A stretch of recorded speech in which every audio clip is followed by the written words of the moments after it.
From the heart of Africa, where dreams are born and passion is boundless, a new wave of talent rises. In La Liga, these extraordinary athletes are not just playing the game, they're transforming it.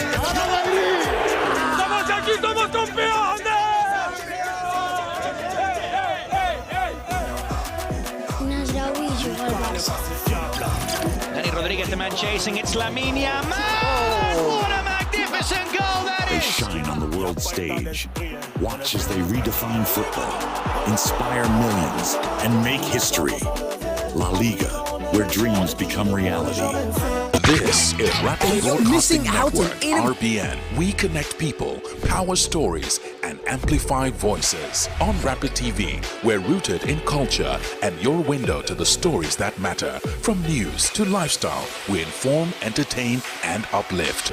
Join Rapid TV on Star Times Channel 176, Nigecom Sat. On Rapid FM, we speak your language from the soulful airwaves of Umuahia to the vibrant culture of Port Harcourt and beyond. More than broadcasters, we're creators, amplifying that. My name is Akio Sakido. Hey guys, this is Anto Lecky. My name is Neil Bliss. My name is Akava, go by the name Baba D. And you're tuned into Rapid TV. I love Rapid TV. Shout out Rapid TV. Thank you, Rapid TV. Please keep watching Rapid TV. This is Rapid TV. Rapid TV. Keep watching. Keep it rev down. Leave it like that.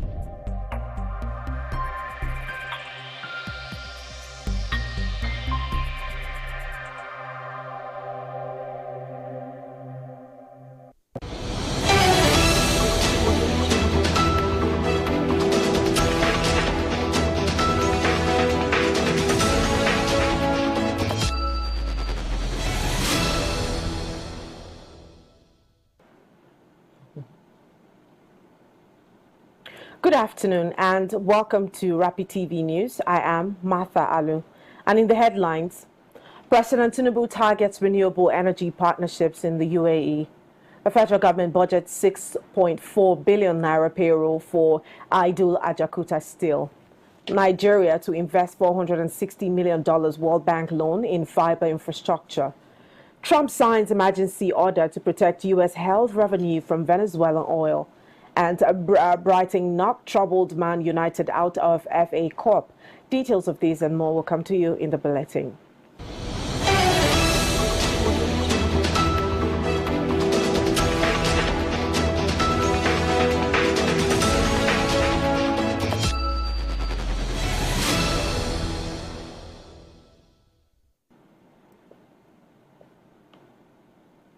President Bola Ahmed Tinubu has arrived in Abu Dhabi to attend the prestigious 2026 Abu Dhabi Sustainability Week, ADSW.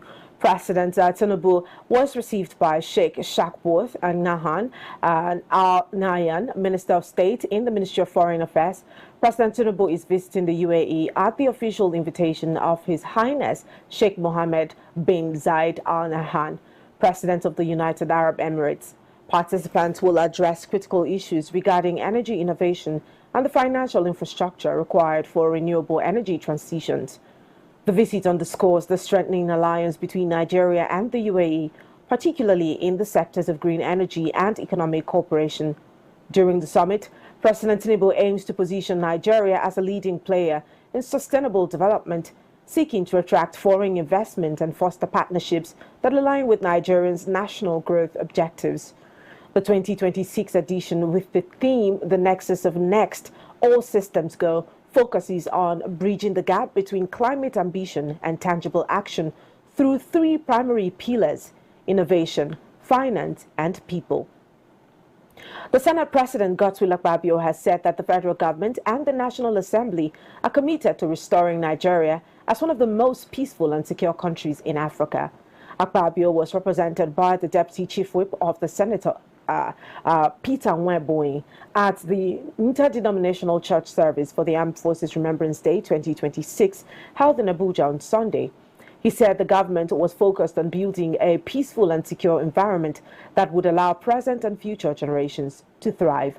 He also highlighted the constitutional guarantees of freedom of religion, worship, and conscience describing them as pillars of Nigeria's democracy that must be upheld to ensure peaceful coexistence.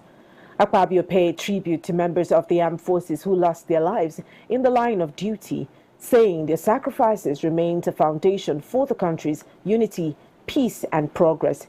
He added that the decisions and actions taken by leaders today will shape the future of the nation, noting that Nigerian stability and security are central to the well-being of future generations. The federal government has proposed to spend 6.4 billion naira on personnel cost for workers of the Ajaokuta Steel Company Limited in the 2026 budget, even though the steel plant has not produced a single sheet of steel for more than 4 decades after it was conceived. Details from the 2026 appropriation bill show that Ajaokuta was allocated a total of 6.69 billion for the year, with personnel expenses alone accounting for 6.4 billion naira, or about 90.4% of the entire allocation. This reinforces the company's long-standing status as a non-performing public enterprise sustained almost entirely by salary payments. The personnel cost provision covers 4.79 billion naira for salaries and wages, 1.25 billion naira for allowances and social contributions, including 479.42 million naira for employer pension contributions, 239.71 million naira for NHIS and 59.82 million naira for employees' compensation insurance. Regular allowances alone were budgeted at 468.9 million naira. In comparison, overhead costs were limited to 233.63 million naira, while capital expenditure stood at just 410.8 million naira, highlighting the minimal resources directed towards reviving production or completing the long-abandoned steel complex. A year-on-year review shows that while personnel spending remains elevated, it represents a marginal adjustment from previous years rather than a structural shift. The Minister of Marine and Blue Economy, Adeboyega Oyetola, has renewed his call on state governments across the country to ban the use of wooden boats for commercial transportation on waterways and instead invest in safer fiber and aluminium vessels. This was announced in a press statement signed by Oyetola's special advisor, Bolaji Akinola. Oyetola made the call following a series of recent boat accidents that resulted in multiple casualties and left families grieving across several communities. The minister urged waterway users to prioritize safety by complying with established safety guidelines, warning particularly against traveling at night due to poor visibility and heightened risk on the water. He further appealed to passengers to insist on the use of quality life jackets before boarding any vessel. The federal government has no plan to toll the rehabilitated Third Mainland Bridge in Lagos, the Minister of Works, Senator David Umahi, has said. Umahi spoke while answering journalist questions after inaugurating the 40 billion naira closed-circuit television camera center on the Third Mainland Bridge. Umahi said security on the bridge would be handled by the police, noting that the 11-kilometer bridge would have a 5-minute response time. He added that a tow van and an ambulance were required on the bridge for emergencies. Also, meanwhile, the federal government will next week demolish the damaged portions of the Ido Bridge in Lagos to pave the way for reconstruction works. The Minister of Works, David Umahi, disclosed this on Sunday during an inspection tour to the bridge alongside officials of Julius Berger Nigeria PLC. Umahi said 3 spans on each carriageway of the bridge were severely damaged, bringing the total affected sections to 6. Umahi added that the rehabilitation would cost about 15 billion naira and is expected to be completed in June. The regional manager of the Julius Berger Nigeria, Thomas Crystal, said one half of the bridge would be demolished and rebuilt after traffic is shifted to the other side. He said the firm had begun drainage works and construction of an underpass, while the outfall to the lagoon had already been completed. Umahi also said closed-circuit television cameras will be installed above the bridge on completion of the project, similar to what was done on the Third Mainland Bridge. The chairman of the Military Pensions Board, MPB, Air Vice Marshal Mikali Abdurrahim, retired, has pledged to fast-track pension administration and strengthen transparency to eliminate delays in the payment of entitlement to military retirees. Abdurrahim made the pledge during a courtesy visit to the Minister of Defense, retired General Christopher Musa, as part of efforts to improve coordination between the board and the Ministry of Defense.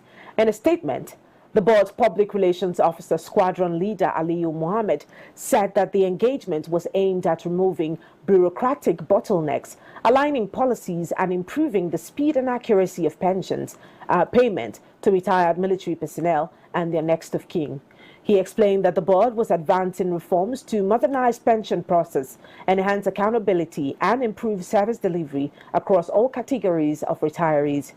Responding, Defense Minister Musa directed pensions administrations as a critical pillar of military welfare and institutional credibility, noting that a nation's values are reflected in how it treats its retirees. Rivers State Governor Siminalayi Fubara has urged residents to remain calm and trust in God as his administration works to sustain peace and progress in the state.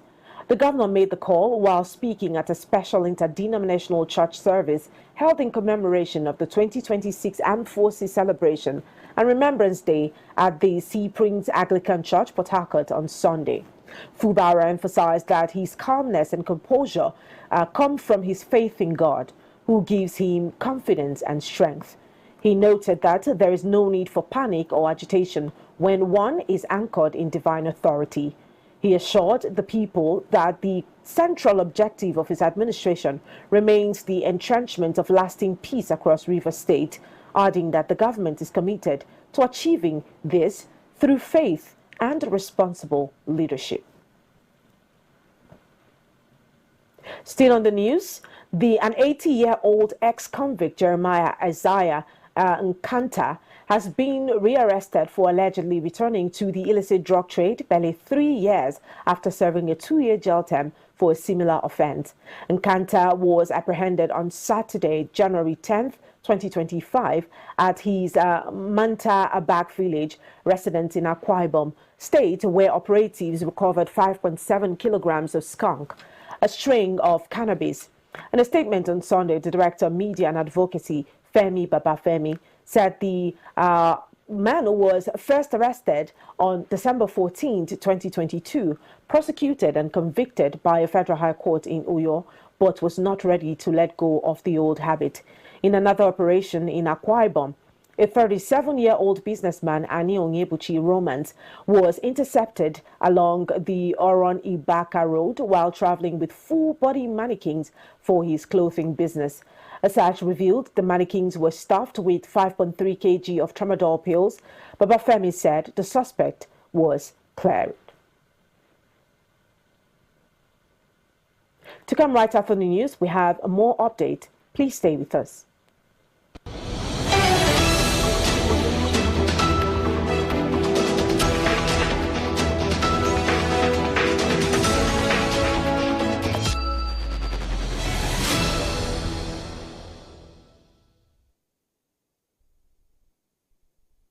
This is Rapid Broadcasting Network, RBN. We connect people, power stories, and amplify voices. On Rapid TV, we're rooted in culture and your window to the stories that matter. From news to lifestyle, we inform, entertain, and uplift.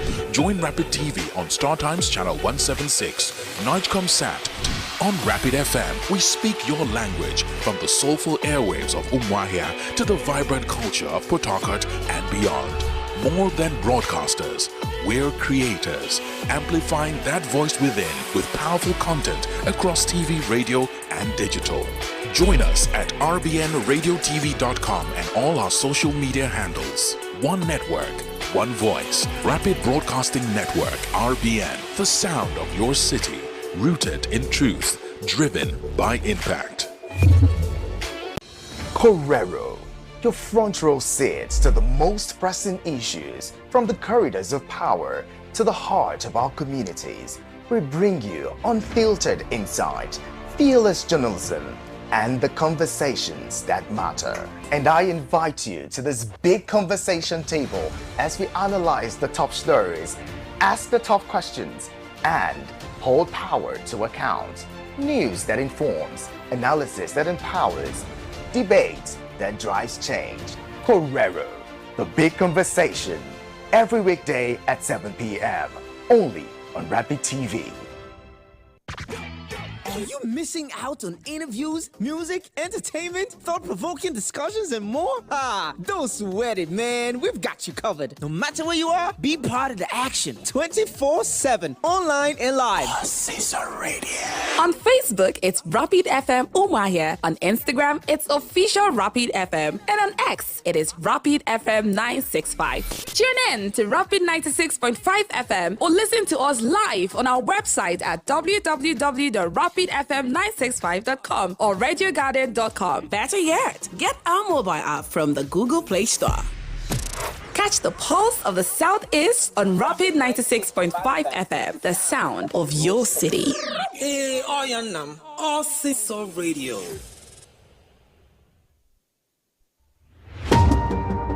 Meet the men and women shaping the future of Nigeria. Get to know your representatives at the National Assembly. From lawmaking to constituency projects, we'll take you behind the scenes and inside the chambers of the Nigerian National Assembly. Learn about the bills they are championing, the challenges they are facing, and the impacts they are making in their constituencies. We'll also bring you closer to the people they are serving and the stories that shape their work. Join us on NAS Watch every Friday on Rapid Television at 7 p.m. So get informed, get engaged, and get to know the leaders shaping Nigeria's future.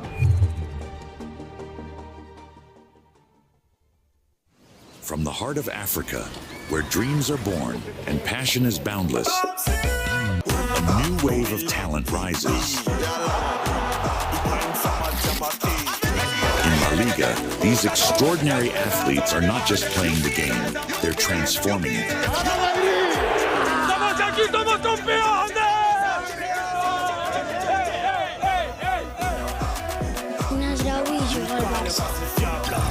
Danny Rodriguez, the man chasing, it's Lamine Yamal! What a magnificent goal that They is! shine on the world stage. Watch as they redefine football, inspire millions, and make history. La Liga, where dreams become reality. Nigeria's economy, the global markets, what does it all mean for you? From stock market insights to global financial news you need to know. From Wall Street to the Main Street and of course the marketplace. Get the answers you need every week on Business Lens with me, Faith Dafa Joseph, as I bring into focus the stories, strategies, and shifts shaping our economy. No angle is missed as I talk about the business, the people, patterns, and possibilities behind them. Welcome to the Business Lens. Rapid TV, rooted in truth, driven by impact. My name is Faith Dafa Joseph. Name is Martha Alu. My name is Victor Arki. My name is Divine Alex. My name is Esther Omen. My name is Arthur James Bruce. My name is Godwin Sunday. I am Ijoma Victor. My name is Cynthia Agbo. Josephine Bitru. I bet you already know that this is Rapid Television.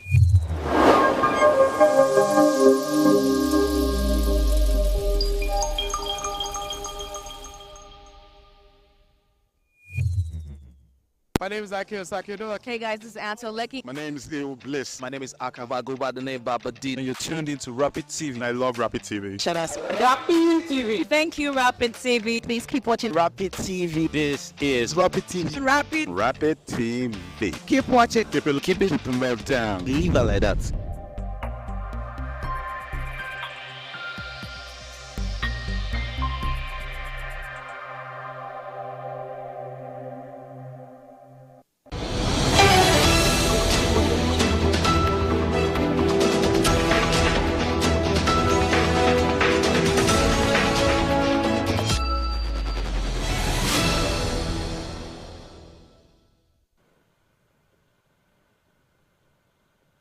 Welcome back and thanks for staying with us. And still on the news, Abia State's Governor Alex Otti has re-emphasized that safety and security remains the top priority of his administration. Otti stated this on Sunday at the Mater Dei Catholic Cathedral, Umuahia, during the 2026 Armed Forces Remembrance Day interdenominational Thanksgiving service organized by the Abia State government in collaboration with the Nigerian Legion, Abia State chapter, to honor fallen heroes. The governor assured residents that he would continue to work for the people, insisting that nothing would distract his administration from the people-centered agenda.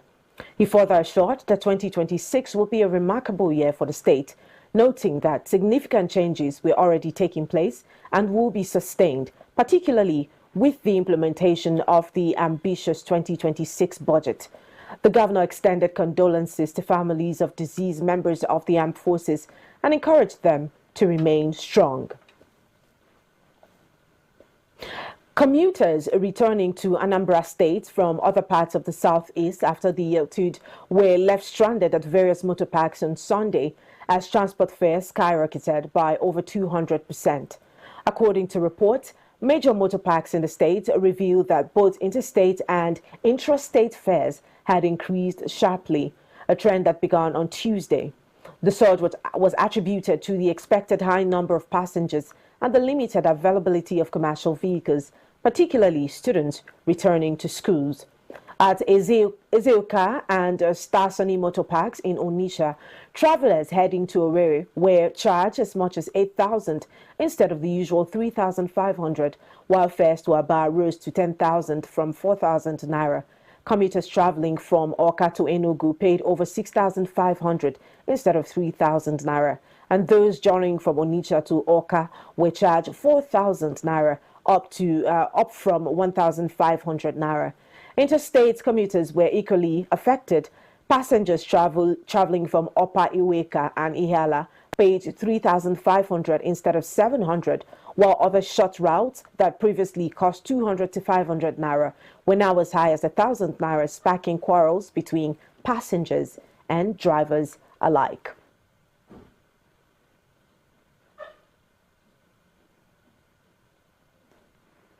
And now in business news. Nigeria plans to channel $460 million, representing about 92% of a $500 million World Bank loan, into the capitalization of a proposed fiber infrastructure company set up to deploy 90,000 kilometers of climate-resilient broadband fiber across the country. This is contained in the financing agreement for the Building Resilient Digital Infrastructure for Growth project between the federal government and the International Development Association, the concessional lending arm of the World Bank. Under the agreement, the World Bank approved a $500 million concessional credit to support Nigerians' drive to expand access to high-quality and climate-resilient broadband internet in unserved and underserved areas. Of this amount, $460 million is earmarked specifically for equity financing and capitalization of a new project company that will drive the fiber rollout. The remaining $40 million will cover goods, works, consulting and non-consulting services, training, operating costs, and the refund of a preparation advice used to develop the project framework. The U.S. President Donald Trump has signed an executive order protecting the U.S.-held money derived from the sales of Venezuelan oil after the ouster of Nicolas Maduro, the White House said. In an order signed on Friday, Trump, who has made it clear that tapping Venezuela's vast oil reserves was a key goal in the U.S. ouster of Maduro, is acting to advance U.S. foreign policy objectives, the White House said in a fact sheet accompanying the order. The action follows a meeting on Friday in Washington where Trump pressed top oil executives to invest in Venezuela and was met with a cautious reception, with the chief executive of ExxonMobil describing the country as uninvestable without sweeping reforms. ExxonMobil and ConocoPhillips, excited in 2007, were refusing demands by the then President Hugo Chavez to cede majority control to the state. The UN's Security Council will meet on Monday to discuss Ukraine. A revised reschedule showed after Kyiv's major urged residents to leave the capital due to mass heating outages caused by Russian strikes. In a letter to the Security Council seen by AFP, Ukrainian Ambassador Andriy Melnik said that the Russian Federation has reached an appalling new level of war crimes and crimes against humanity by its terror against civilians. The latest strikes left half of the residential buildings in Kyiv without heating in sub-zero temperatures. Mayor Vitaly said.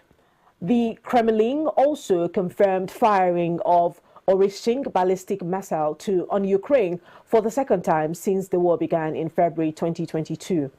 Moscow claims the Orishing, which can be equipped with both nuclear and conventional warheads, is possible to stop.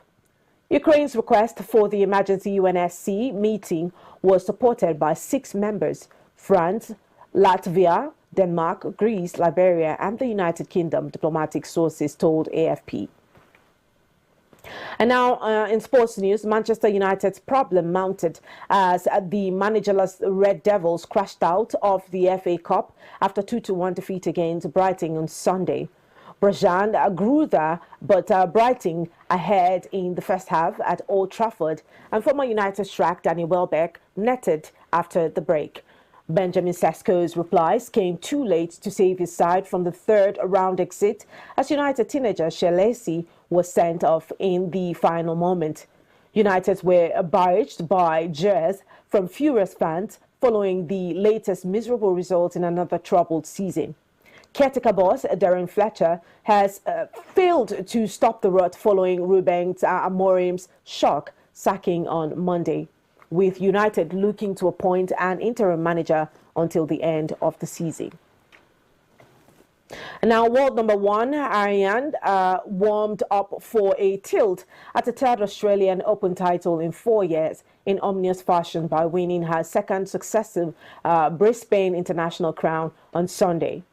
Sabalenka scored a dominant 6-4 and 6-3 win over Marta Kostyuk in just 78 minutes. Looking ahead to Australian Open, which begins next Sunday, Sabalenka said she will be there fighting. Sabalenka lost in the Melbourne Park final last year to Madison Keys, having been the Australian Open champion in 2023 and 2024. Kostyuk, the world's number 26, had enjoyed a spectacular week, beating 3 top 10 players on the way to the final. But she had no answer to the power Sabalenka and the Ukrainian serve, so reliable in the early round, also went off the boil.